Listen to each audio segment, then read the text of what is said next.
Understanding captive breeding, a guide for English learners. Hello, everyone. Today we're going to explore an interesting phrase in the English language, captive breeding.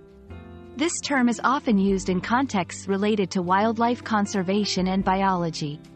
Let's dive in and understand what it means and how it's used in everyday language.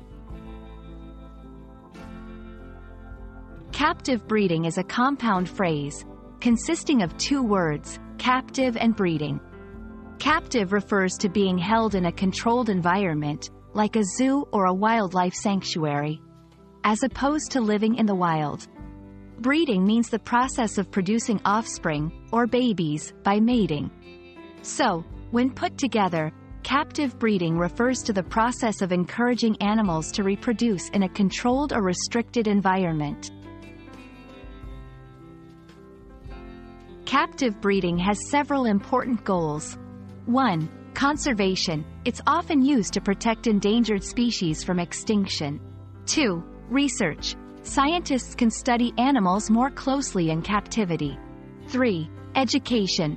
Zoos and sanctuaries educate the public about different species and their challenges.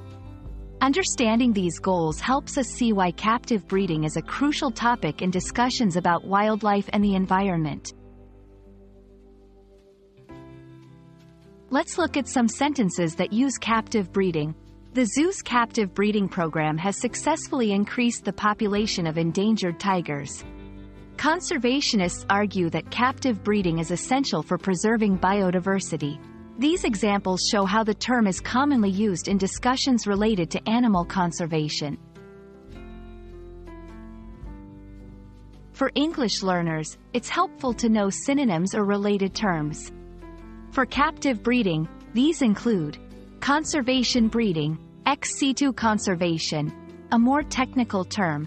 Understanding these terms can broaden your vocabulary and comprehension, especially when reading scientific or conservation-related texts. I hope this video has been informative and helped clarify the meaning and importance of captive breeding. Remember, English is full of such intriguing phrases that often reflect broader societal and environmental issues. Keep learning and exploring. See you in the next video.